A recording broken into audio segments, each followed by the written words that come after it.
For a healthcare system to deliver the healthcare needs of its population, the system itself needs to be healthy. At the moment, what we have is what you might call a sick care system, not a healthcare system.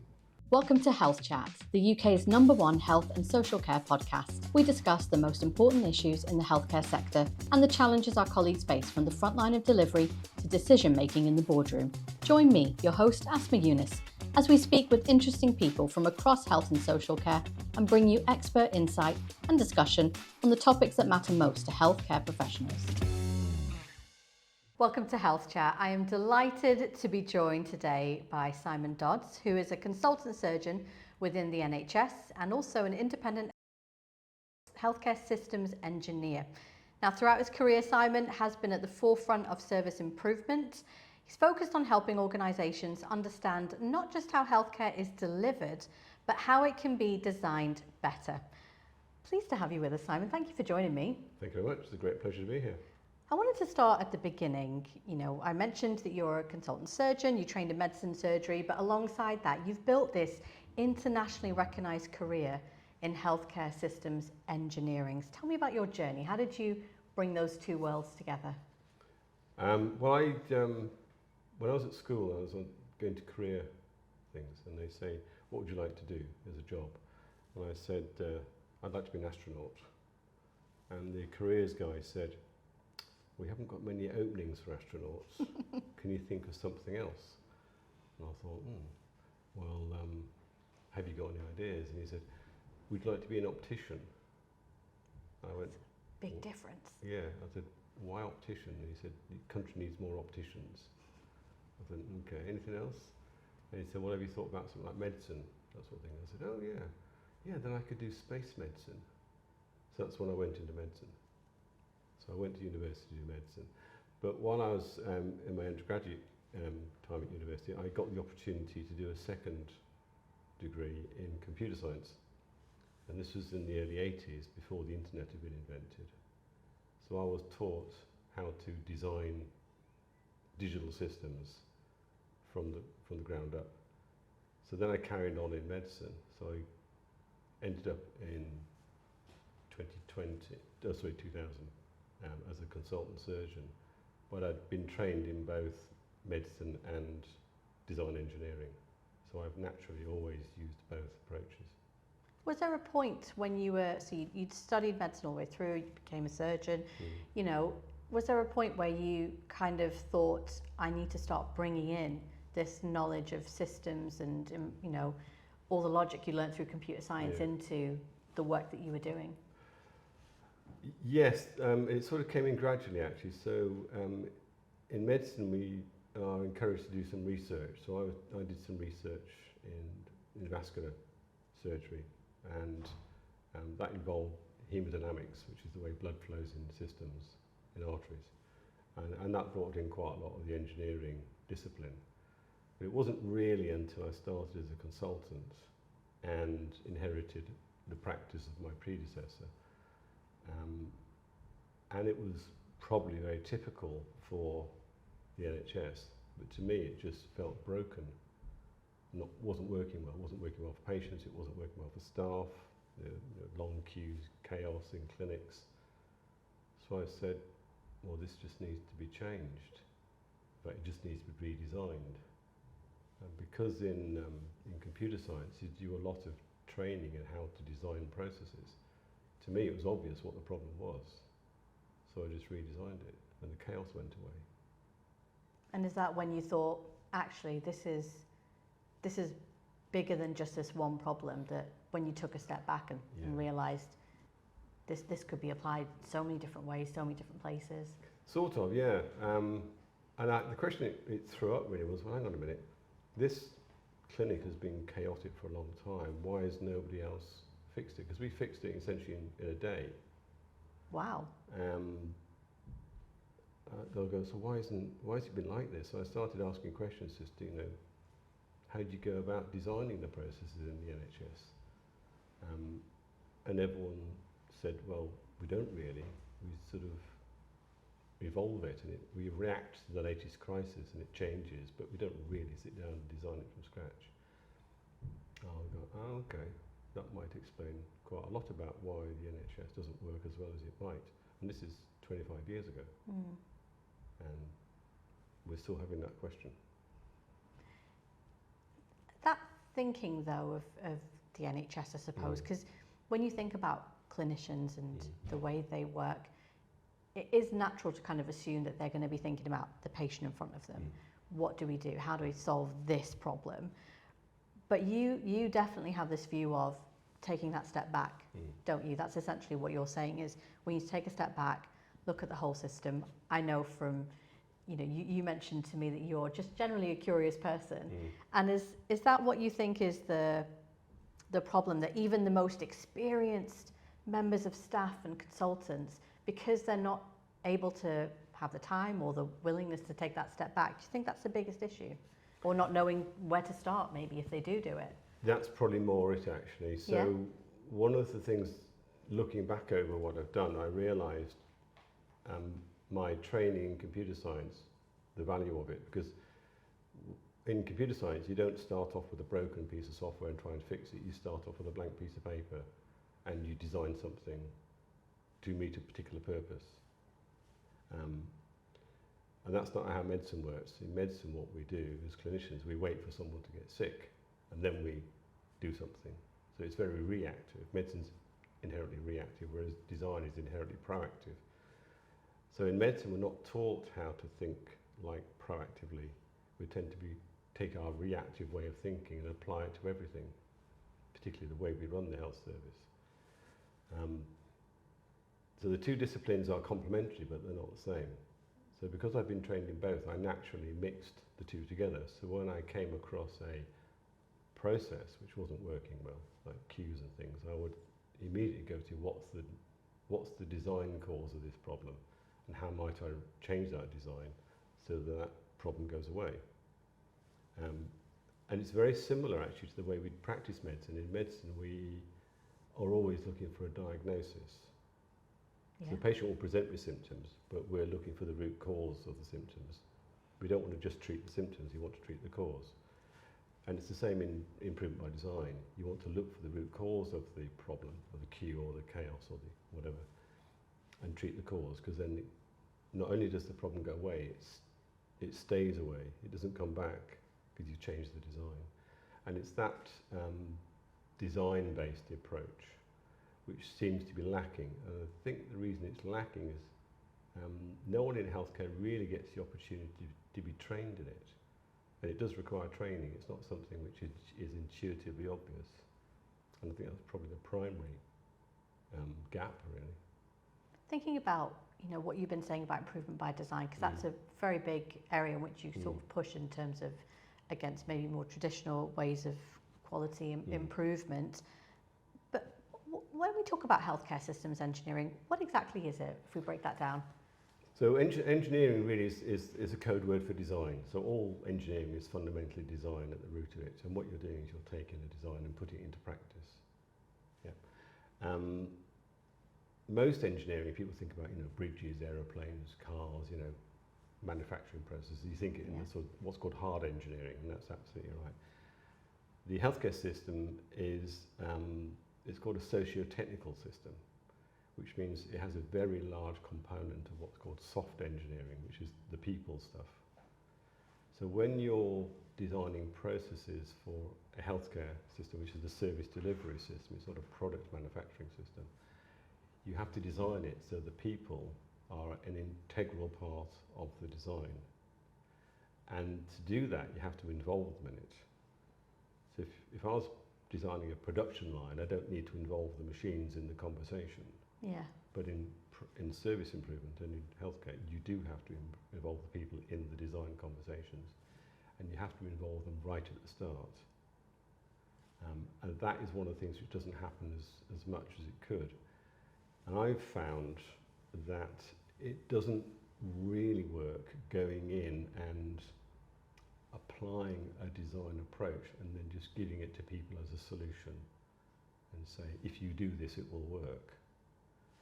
And although if they did it, it would work, because they weren't involved in it, in creating it, you don't get the same degree of ownership and buy-in and involvement, because they will modify the design quite correctly, because they understand the process better than anyone from outside will ever understand it. So that's sort of what I mean by engineering. Healthcare is just the domain you're applying it in, and systems engineering means you are more focused on the relationships between the parts of the system than the parts themselves. One of the problems with healthcare is it's very fragmented. That goes by a number of terms. Some people call it siloed, which is sort of like a symptom, really. Specialisation is another example of fragmentation. And within a complex system like healthcare, you have lots of different experts doing different things. So you have clinicians, you'll have operational managers, you'll have finance people, you have digital people. They'll be doing it really well. They're all doing their bit really well, yeah. But they don't have a shared language, and they don't work together from the start on the design of the system. So that's another form of fragmentation. And it's the fragmentation which fundamentally causes the problem, because the patients fall down the cracks between the parts. If you've been a patient or you speak to patients, they say the hardest thing we find is navigating our way through this complicated system. All the people we work with, all the doctors and nurses are all lovely, they're doing a great job, but we have to do the navigation. Yeah. And that just tells you your system isn't designed to facilitate that process. When you've worked with the various fragments and been involved in projects where you have started to look back and improve the systems, and you've had those conversations, how is it generally received? It's a very good question. What normally happens is everyone is always pointing outside, they're always pointing to somebody else as the cause of the problem. Yeah, and quite a lot of the work you do is actually facilitating these conversations. So although I can look at a process and I can see exactly what the design flaw is and what to do about it, I need to have the conversations so that the people in the system come to the same realization, but not by me telling them, but by them sort of finding it out, yeah. And that's actually the fun part, because you see people go from this confused, frustrated, angry, disappointed sort of perspective to suddenly this light bulb goes on and they go, oh my God. And they often say, it can't be that simple. And I say, actually it can be that simple. And they say, but that's so obvious, why haven't we done it before? I said, I don't know. What are you going to do now? Well, it can't possibly work, because if it was that easy, we would have done it before. I said, well, should we give it a go, see what happens? And you give it a go and it works. And then they go, oh my God, that worked. And then they go, but if it worked today, it could have worked 5 years ago. Yeah. So why didn't we do it before? Maybe you didn't know that this was possible. Yeah. That's the only thing. You didn't know it was possible, and then you didn't know how to do it, therefore, but now you do. But you can't unlearn it now. Now you've seen it, and you've done it, and it's worked. You can't forget that now. And then they go, ooh, this would apply everywhere, wouldn't it? You go, yeah, it would. And then you see this almost like this curiosity, and they go, ooh, now we're on to it, and then they're off. And then it all... Yeah, it's that sort of, almost like a light bulb moment. I'm so shocked that you said, that you've explained it in that way, and that it goes so well, because you said it's fun. I expected it to be the most challenging bit, because when you talked about hard engineering and you're putting together, whether you're in aerospace or cars or anything like that, you are dealing with parts and machines, so you don't have to have everybody's buy-in. You just design the system and it works. But this must be so much, or I expected it to be so much more challenging, because of you having to navigate the people in the mix. Yeah, it's actually fun. Yeah, I think people... It's a good thing you find it fun, otherwise not many people would do it. Well, it is fun, because I think it gets challenging if you go about it the wrong way. And my experience has always been that, in healthcare particularly, I haven't worked in other areas, everyone is trying to do a good job. Yeah. and they want to do a good job, and they want to see a good outcome for them patients. Yeah. So there's no lack of intent, and it's almost you seeing these people are sort of they're holding themselves back with their own beliefs about how things work or don't work, and you only have to flip one or two of those beliefs, and the light bulb goes on, and all that pent-up energy that they had all along gets released and focused, and then they're off. Yeah.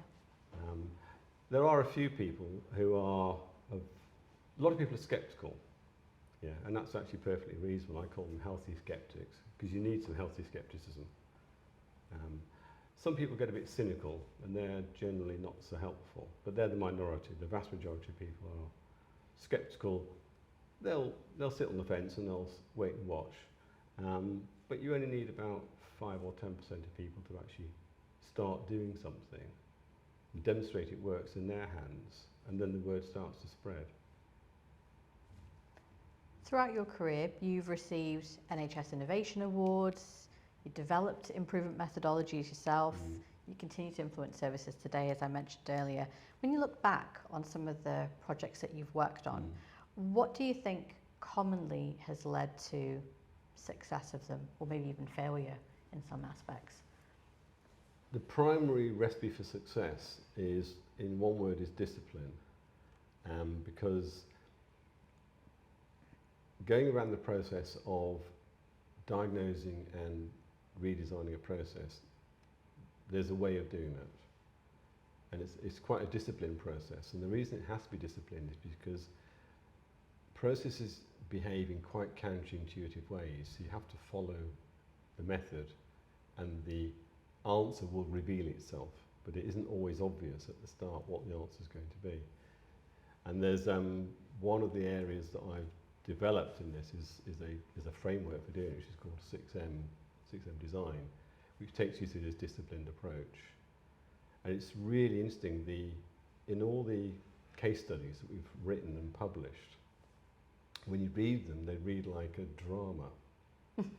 So you have sort of the actors and the problem and they call it the crime scene almost. Yeah. And then you start looking at it, and you sort of go off down this pathway, and then there's like a plot twist at the end when you actually discover what the actual cause of the problem is, and then suddenly everything ends up, all the loose ends come together and and it succeeds. So you're almost expecting this drama to happen. And we actually, when we're doing these projects, we actually deliberately set up this sort of creative tension in the project, because we know there's this dramatic element. It's quite emotional. And people go into this, there's a psychological journey people go through, which we call the nerve curve, where they go through sort of initial excitement, then shock, then denial, and then blame, anger, into depression, and then there's sort of a, oh my God, and then you get this sort of resolution phase, and it's a roller coaster. It's an emotional roller coaster, and it's always like this. So you sort of warn people, say it's going to be like this, and they say no, it isn't. It's going to be, it's just like a project. And at the end they go, it was exactly like that. This emotional roller coaster you go through. So as a facilitator of change, you've got to be prepared for that. You've got to be able to weather the steps through that, and also take people through that. You're not leading them through it, you're guiding them through it. But it's always the same. If you get that right, it works. If you don't get that right, it doesn't. We've talked a lot about people and the necessity of them in the process, emotional roller coaster. Going through some of your work, I know you talk a lot about the systems themselves, so the existing systems that we have. Do you see as one of the problems maybe that there is variation across organisations, and we talked about fragmentation as well before, but do you think essentially that's the biggest issue we have with systems, or is there something else that is the underlying problem? The variation that you see is a symptom, it's an outcome. And it's not all bad actually. You need some degree of diversity, because having lots of different perspectives actually gives you a much stronger overall view. Yeah. But most of the variation we see in the NHS is generated by the NHS unnecessarily, and that's part of the result of the fragmentation. So variation on itself is the broad term, isn't? You could be a little bit more precise. You say, what sort of variation we're talking about? And a lot of the process improvement the technical part of process improvement is understanding those causes of variation and addressing the ones which are actually counterproductive variation, and keeping the ones which are actually healthy variation. And that's part of the diagnostic process. We know that patient safety is a really big priority for all healthcare professionals. Yeah. And this is a big opportunity, really, isn't it? Because that's really plays a big part in helping promote that, doesn't it? Yeah. So when we talk about systems, we are really talking about the parts of the relationships. That's what a system is. It's the parts of the relationship between them. But systems behave in certain ways. They have what's called emergent properties. For example, if you take a car, all the parts of the car, none of the parts of the car have the property of transport. You've got to put the parts together and connect them up and get them working for it to behave and offer the transport service. It's the same with any system. So safety is an emergent property of the system. So if you want a system to be safer, which means avoidable harm, you have to design it to be safer. You can't wait till it fails and say, how do we improve the safety? It needs to be designed inherently to be safety. And other industries actually are much better than this than we are in healthcare. For example, aviation is very good. They're very safety focused.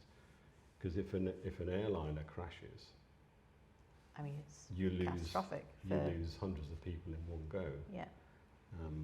What you don't realise in the NHS, not just in the NHS, but healthcare generally and around the world, safety issues kill more people than anything else, almost. I mean, avoidable errors. And this was shown in America years ago when they said 100,000 people per year in America died as a result of avoidable problems.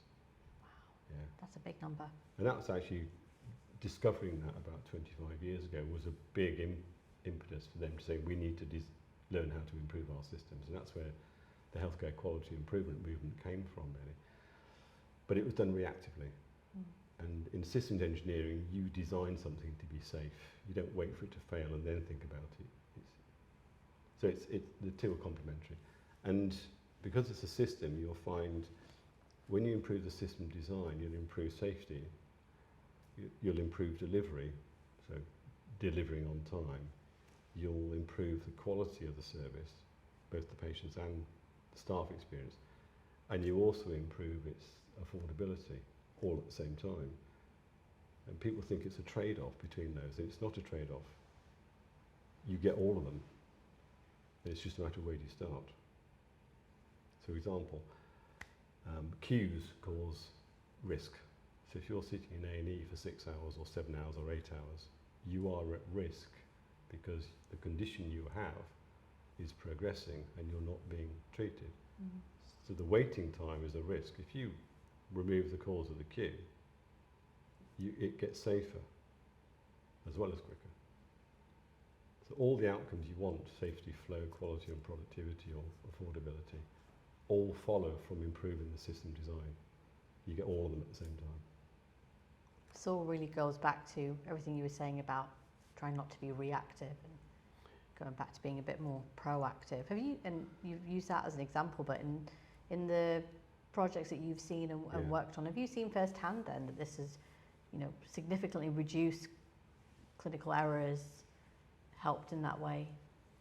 Or is there not the right amount of information? The answer is yes. I'm just thinking of a good example to use. So, for example, in my own practice as a surgeon, one of the outcomes we don't want after surgery is infections. So they're called surgical site infections. Yeah. And this is a big thing globally, because it causes an awful lot of problems. So about 12 years ago, I actually looked at my own service and I measured what the surgical site infection rate was. And it was about 6%, which is what was published as the typical sort of rate for my service. Okay. So you might say, okay, well, let's accept that because that's what everyone else expects. And I go, well, why isn't it 0? So from an engineer's perspective, why isn't it 0? Right. So then followed from that one question, followed a investigation and project and improvement exercise, and we reduced the surgical site infection by 85%. Wow. Just by following the question, why isn't it zero, and then looking at the root causes. And it cost nothing, because all we did was identify the things we could do to improve it. And we just did all of them, but we did all of them in a disciplined way. And then measured the impact of that change, and wound infections went down by over 85%. And that's a good example of improving safety by a disciplined, design-led approach. And that's sustained. Now we've changed the design, that problem hasn't come back. That's incredible, and a brilliant example of exactly that.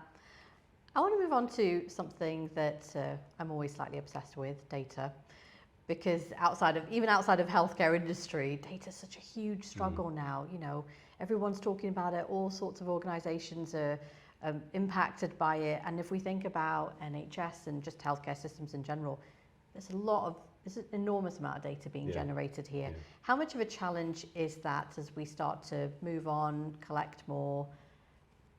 How much does it impact when we're looking at the systems as well? People often say we're drowning in data. We've got vastly more than we need, actually, and I would agree with that. One thing people do is they make the assumption that A, we need more data, and B, that we need more ways of processing the data, like big data. Yeah. I call it. And in fact, it's simpler than that, really, because in order to improve a service or improve a system, you need specific data, not all of it. You just need to be very clear what you do need. And actually what you need is information, and the difference between data and information is that you need context. If you put data without context, it doesn't mean very much. If you put it in context, then it becomes meaningful. So once you've got data and context, you've got information, which becomes informative. And then you're developing your understanding, which is really this diagnostic process. And once you've got the understanding of the root causes, then you can focus your design efforts. So you don't actually need very much data. Okay. But you need the data and information which is answering the questions that you're asking. So the question is really about how much data we need. You're saying, what questions are you asking? What data and information do we need to answer those questions? So it goes back to what are you trying to achieve? What's the purpose? What questions are we going to be asking? What data do we need? And that massively simplifies it. And one of the tools and techniques that I've developed is a way of doing that very simply. And it's surprising how insightful a small amount of carefully selected and presented data can be. We do a lot of data presented visually. Yeah. And it's that usually unlocks a lot of, now I get it. It's really interesting how you're talking about using the data to tell that story. Do you think that we're collecting the right data? Or there's some work that needs to be done in terms of the collection side? Or is that we do have the right stuff coming in, we're just not projecting it in the right way? We are collecting a lot of data. Most of it is useful in one way or another. There are some things we're not very good at collecting data on. The commonest one is outcomes. Okay. So the NHS tends to measure output. So number of operations done, number of people seen in clinic, all that sort of stuff. We call it activity. But we're not very good at measuring outcomes. So for example, if you ask most surgeons what their outcomes are, they will usually say, well, nobody's complaining, which isn't the question I asked. I asked is what are they getting, not what are they not getting. So the definition of quality is not lack of bad stuff. Yeah. So one of the things we don't collect very well is outcome data, which is critical. The data we do collect, we don't often use it as well as we could to give us insight into what's going on. And one of the techniques which I've developed is to allow us to do that better. And we actually use the data information to tell stories. but we do it through pictures. So for example, I won't present data on waiting list performance using something like a RAG table, which is, RAG means red, amber, green. Yeah. Red means we're failing, green means we're not failing, amber means we're not sure. Yeah. I'll present it as a story and I'll say, this is what is happening over time with this service. You can see the cause and effect relationships over time by the way the data patterns appear. And the name for that is called the vitals chart, and it's borrowed from exactly the same technique we use in medicine, which is called a vital signs monitor. So if you go in theatres or ITU, you'll see on the patient's bed there's a monitor with lots of wiggly lines on it.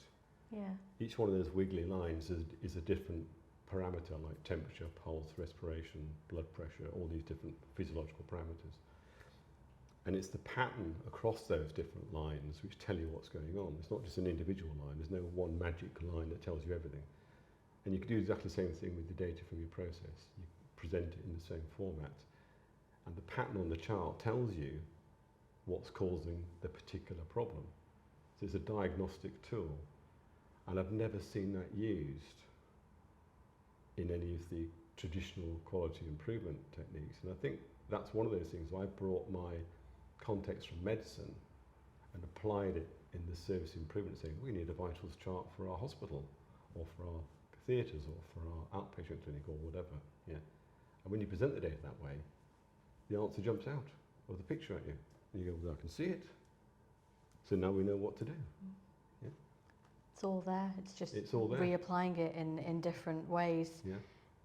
If we look ahead to the future, society-wise, our needs are becoming more complex. We've got technology being introduced. We were just talking about big data as well. What skills do you think healthcare leaders need to succeed in the next decade or so? What do you think is missing? Well, there's no doubt that the system is getting more complicated, and there's more moving parts in it. As a result of that, it can get a lot more complex. So complexity is a behaviour. Complicatedness is the structure.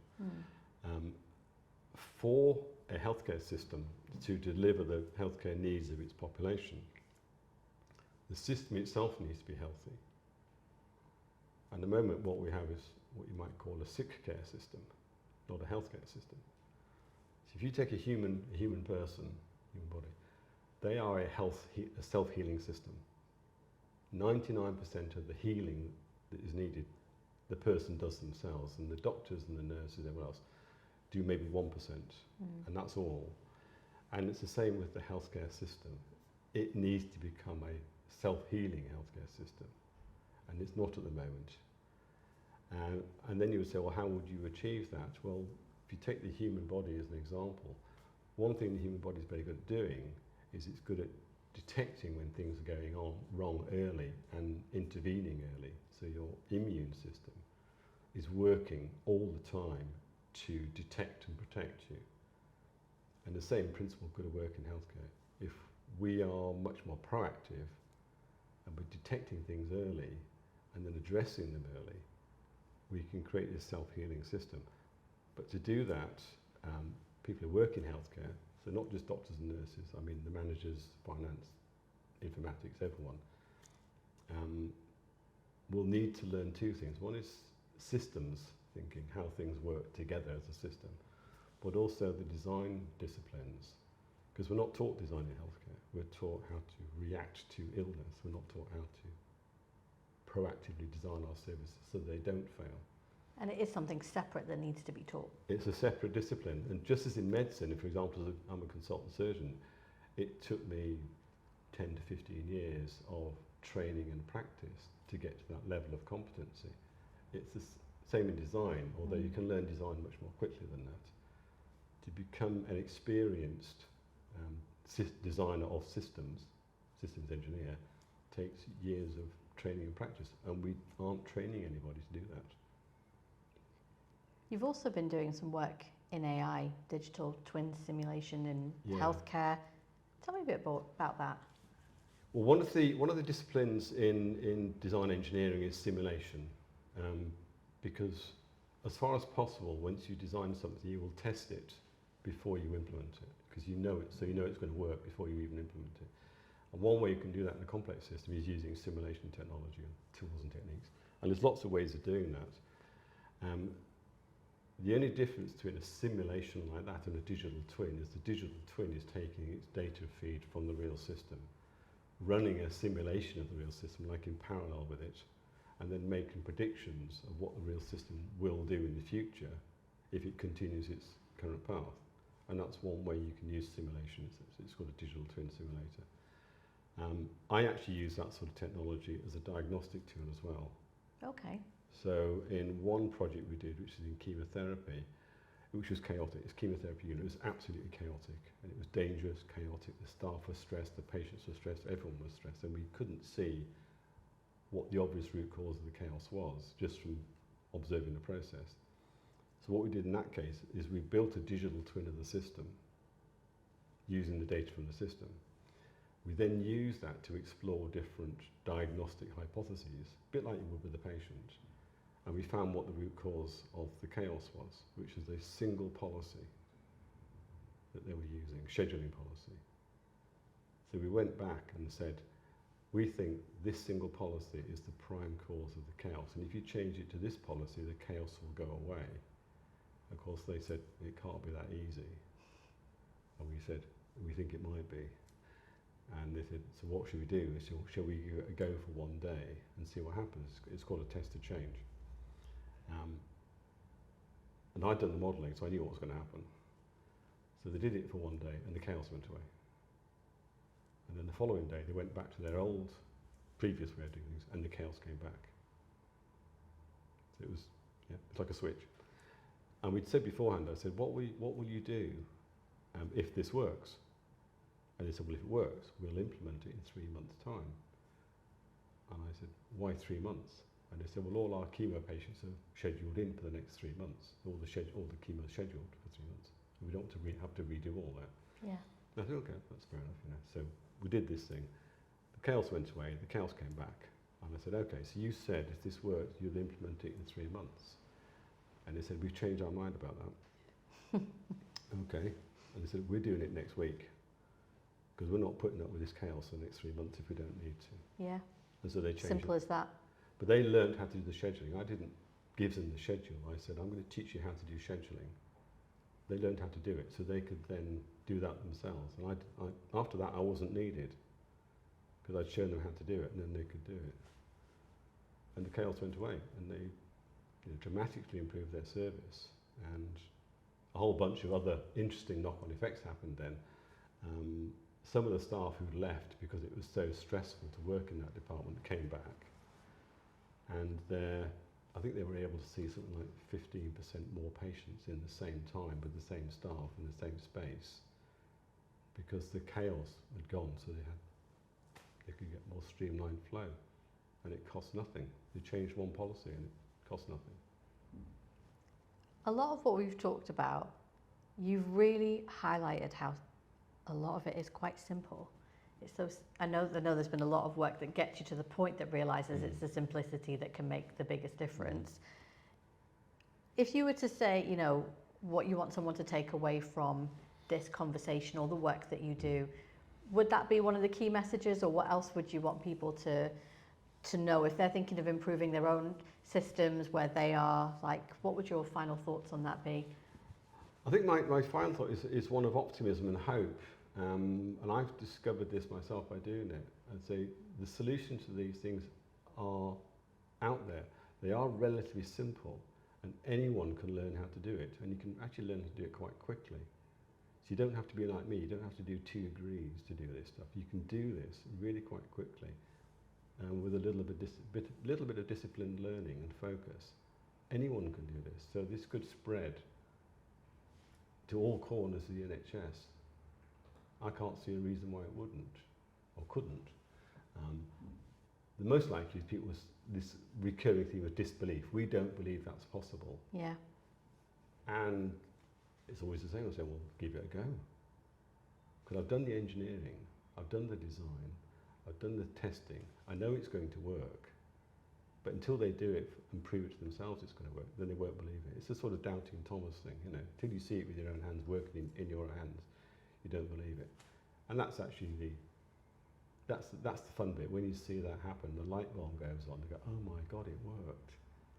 Then you know they're off, because that disbelief is now gone. So that disbelief is the biggest challenge, but once you're over that, exactly, you're flying. The barrier of disbelief, as we call it. That's amazing. When we think about some of the challenges that healthcare professionals might come across, or challenges that they're getting from public coming into them, you know, have you got any recent examples of a way you've introduced something that's made a real impact on the patients as well as the surgeries themselves, perhaps? Yes, I have, and it's a real recent one, and it's personal, so it's in my own service. And this relates to the COVID, impact of COVID. So because during COVID, all the elective surgery, which is what I do, got shut down, a big backlog of patients built up, particularly for outpatient appointments. And recently, I was frustrated by the fact that patients were waiting to see me in clinic for up to a year. Wow. And I couldn't understand why that was happening, because the clinics I was running were underbooked, which doesn't make sense. No, not at all. So I, as I normally do, I started investigating. So I went into my normal disciplines. It's called a map and measure process. So I know what the process looks like in terms of the map. So I went and started talking to the people who work in other parts of the system, like the booking clerks and other people, and got the data, looked at the data, and started doing the diagnostic process, and plotted the data on one of my diagnostic charts. And what it revealed was a particular pattern, which is called a time trap policy pattern. It's diagnostic. And what was happening was patients who'd been referred as for routine appointments were being delayed for up to 36 weeks for their appointment because of an internal policy. Okay. It's called a time trap policy. Yeah. This is very, very common in the NHS. It's almost endemic. So to solve that, I just reclassified all those patients as urgent. And then they get booked at 6 weeks, not 36 weeks. Okay? That costs nothing. Okay. The second part of it, because I knew I had spare slots in clinic, the backlog that built up then started to drain out, because I was using up the capacity that was already in the system to clear the backlog. And I predicted how long that would take to clear, and it cleared exactly as I predicted it would.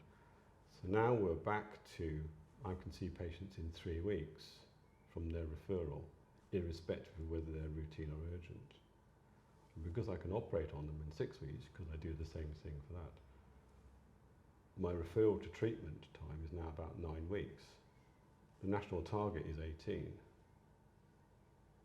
So I have people turn up in clinic and they say, my doctor's told me I'll have to wait 18 months for my operation. And I say, I'm going to have to disappoint you. And they look at me, oh, it's going to be longer. I say, I can do it in 6 weeks. Would you like that? And they go, like it's sort of, I could believe it. I'd have been jumping up and down. I mean, it looks, because the expectation of the patient is being set at so low, I can delight them very easily by delivering a decent service. And that just came from diagnosing the root cause of the problem, identifying the policy constraint, fixing the policy constraint, using the existing capacity we had in the system to clear the backlog. And then, there we are. That's simple. That's all it takes. Now, I explained how to do that in 2 minutes. That's all there is to it. It's fascinating that that is literally all it takes. Simon, it has been such a pleasure speaking to you, hearing about the work that you do and then the changes that you're implementing and how simple they are as well.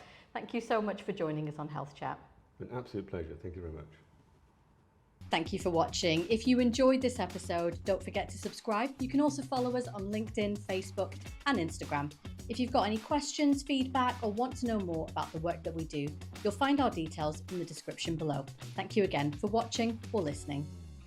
We are Health Compliance. We work with new and existing healthcare providers every single day, from private clinics to adult social care services and NHS trusts, to ensure all providers are compliant with regulations, have a culture of excellence, and are delivering exceptional care.